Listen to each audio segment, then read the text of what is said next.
All right, guys, what's going on? It's weekend again for you guys. I'm taping this a little bit earlier in the week, but okay. Merry weekend to everybody. This is the podcast must-watch recommendation for this weekend for everybody. And this time, it's not really a podcast, it's a debate in podcast form. It's a debate between Ben Shapiro and Sam Harris, and Bari Weiss from the Free Press hosts it. Now, both of these, the reason why I want you guys to watch this debate is because for me personally, both of these people, Ben Shapiro and Sam Harris, have lost a considerable amount of not respect, but credibility in my eyes, but for different reasons. And still, I would say that Ben Shapiro is a person worth listening to, worth paying attention to, and worth taking heed to what he says on pretty much everything else except for Israel. Okay? Now, Sam Harris is the same in my eyes. You know, I used to respect this guy majorly. I listened to everything he did. He did a bunch of debates on Islam and on atheism and everything that he said there. I mean, in my eyes, he won all those debates outright. Very smart dude. He's a neuroscientist, by the way, which I think that means that he's supposed to know something about the way the brain works. So that puts Sam Harris in an extra category for me that disqualifies him now completely. Because, see, Ben Shapiro is not a neuroscientist, but Sam Harris is. And a neuroscientist, somebody who's supposed to know about the brain, and somebody who can objectively argue well thought out, articulate arguments on almost every other subject except for Donald Trump, is somebody in my eyes that is disingenuous. You know what I'm saying? He's disingenuous. He knows that he's lying. And that makes him lose credibility and respect for me in a way that didn't happen when I'm looking at Ben Shapiro, right? Ben Shapiro is not a neuroscientist, and nor does he viscerally react to Kamala Harris or the Democrats in the same fashion as people with Trump derangement syndrome do. And Sam Harris clearly hasn't. Everybody that knows the guy personally, and everybody that's ever heard him speak on anything, knows that Sam Harris has TDS. And he's the only one on the planet that will just not admit it. You know what I mean? And so watching this guy, a person who I've seen argue very effectively and seem to be a very smart, well put together dude, argue in favor of Kamala Harris against Trump, against Ben Shapiro, and this is laughable. It makes him look like an idiot. It makes him look like an idiot. You know what I mean? Ben Shapiro didn't even have to talk in this debate, and Sam Harris would have single-handedly, without being contradicted, been able to make himself look like a complete buffoon in this debate. And the weird thing about it is, he would never admit to that, even though the whole fucking world would agree with me, right? The whole world would agree with me, except maybe hardcore leftists, but even them, you know what I'm saying? Because he's not really arguing in favor of hardcore leftism. He's purely arguing against Donald Trump. And so a guy that can be objective on absolutely everything, that is a person that knows something about the brain, you know what I'm saying? If he's a neuroscientist, should be able to see clearly and objectively when it comes to Donald Trump, and he simply cannot. And it's so obvious you can taste it, right? It's so obvious you can taste it. It's completely and utterly ridiculous. You know, one of the things that he says is that Donald Trump is the biggest liar that has ever lived, probably in his opinion, but certainly the biggest liar, and I think he said America or something like that. So, he doubled down on it. He doubles down on it and says, yes, I believe Donald Trump may very well be the biggest liar that has ever lived. For a neuroscientist that claims to be an objective observer of what's going on in the world, to claim that, to seriously, literally claim that Donald Trump is the biggest liar that ever lived, is insane on its face. Because, first of all, you simply cannot know if Donald Trump is the biggest liar of all time that's ever lived, or somebody else. And the reason why is because you don't fucking know everybody that's ever lived, right? So you can't literally claim that Donald Trump is the biggest liar that ever lived and be taken seriously. And this guy wants to be taken seriously. He wants his points to be taken seriously, yet those points are based on one thing. And that is Sam Harris personally detests Donald Trump and will not admit to it. He wants to try to argue the points. I wish these people with Trump derangement syndrome would just be honest and say, look, I hate the fucking guy so much. I don't really even know why, but I don't care, and I don't care to explain it to you. I just hate him so much, and I don't want him to be president, and I think literally Hitler would be better in his place. I wish he was dead. That's what I wish, that these TDS people would just come out and say it. Because that would be more believable than the arguments that they're trying to use to defend their stance. Because they're bullshit, right? They're things like Donald Trump is the biggest liar that ever lived, and then speaking for a party that just got done lying to the American people and their base for 4 years about the mental state of Joe Biden.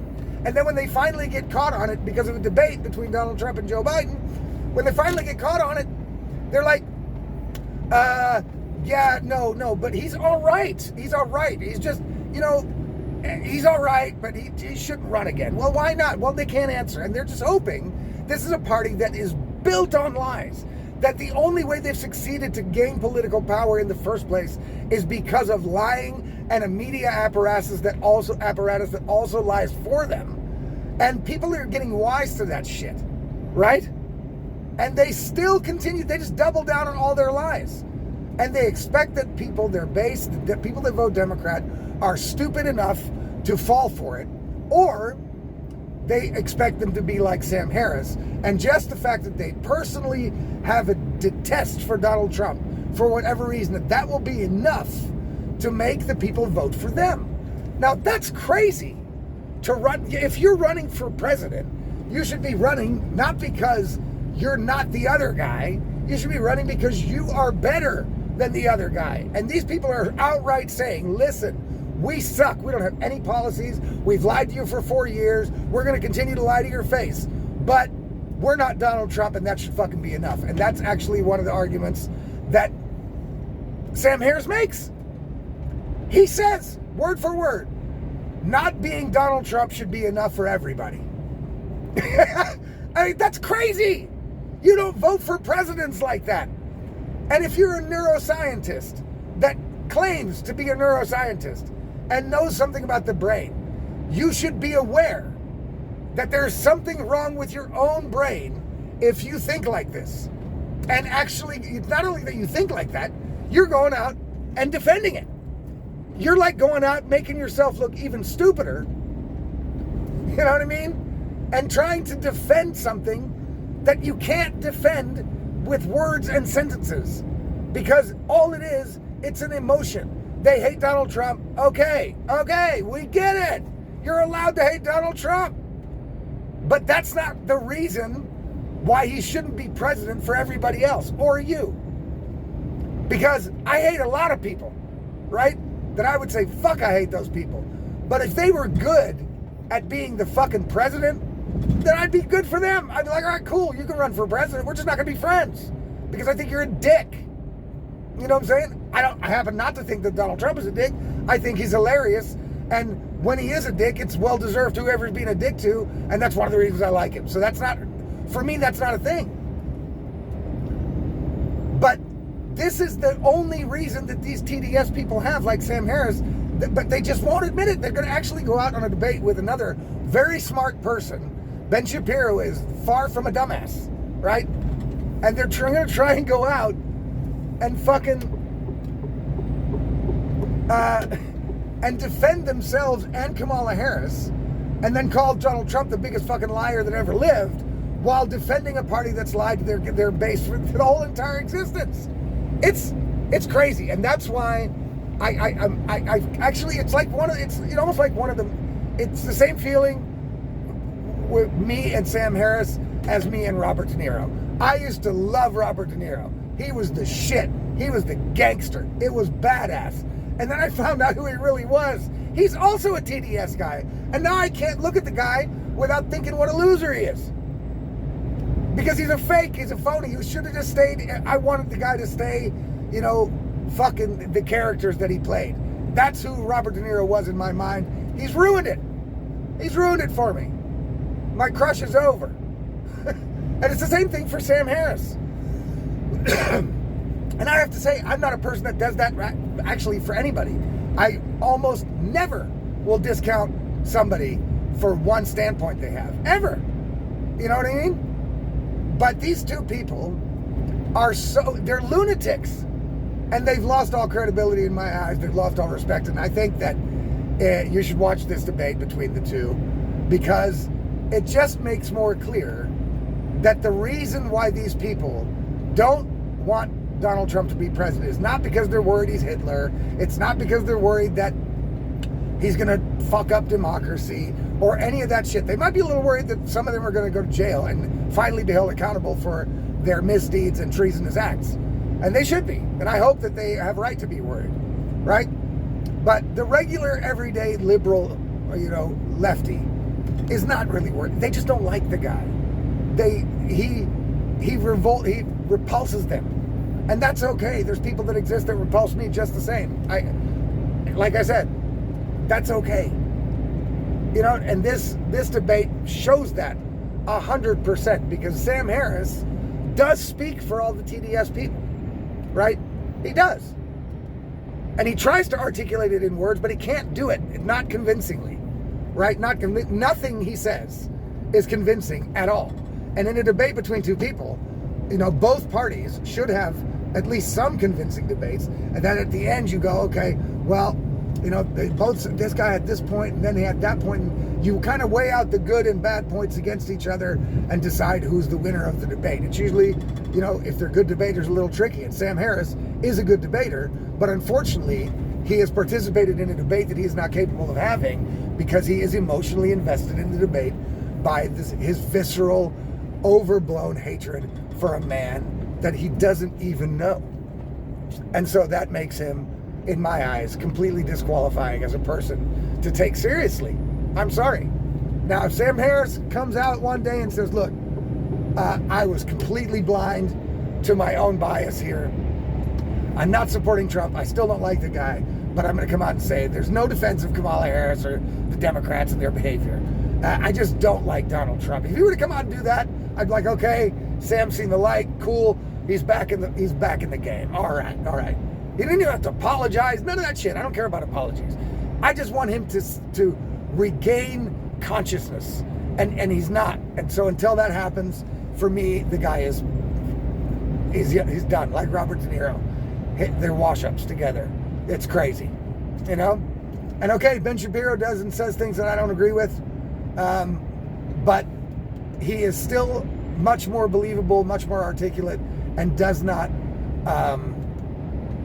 He has Israel derangement syndrome, but I don't care so much about that. You know what I mean? But it does make me discount him also. I used to also watch all his shit. I don't anymore because I have a little bit less, I don't find him as objective as I thought that he was. I don't find him as realistic and unemotional as I thought he was, because of the Israel thing. That exposed him a little bit to me. But still, in this debate between him and Sam Harris, he walks away with the win 100%, because Sam Harris just can't do debates on Donald Trump because he can't argue objectively, and that's an important thing to do in a debate. So guys, if you want to get more podcast recommendations, you'll find this debate, the link down below. You can click it. If you want to get more of these podcast recommendations, the Insanity Report, or any of the articles that I write, or the new thing I'm doing, which is what is your congressman voting for, what's your representative voting for, in which I'll highlight a representative every week and show a bill that they are voting for or are not voting for, in order to kind of spark people to get to know more about what the representatives are doing. Anyway, if you want to see any of those things, if you want to get those things directly when they're published, including the articles I write, then all you got to do is subscribe to my Substack. You can do it below, or the links. You can do it for free. You can do it for $5 a month. I'd appreciate that greatly, of course. And If you're watching this on another platform like Rumble or TikTok or something like that, then go ahead and follow me there. But in the end, it's easier for you and easier for me if you just subscribe to the Substack, because you get all the content immediately delivered to your inbox. You don't have to wait for a notification that may never come or to find it on social media. You'll just get it all, and you can decide what you want to watch or read. And all you have to do is go to it'sallaboutlogic.substack.com. That's it'sallaboutlogic.substack.com, and subscribe there, and you get it all. All right, guys, that's it for this podcast recommendation. Hopefully you guys have a great weekend. We'll see you guys next week. All right.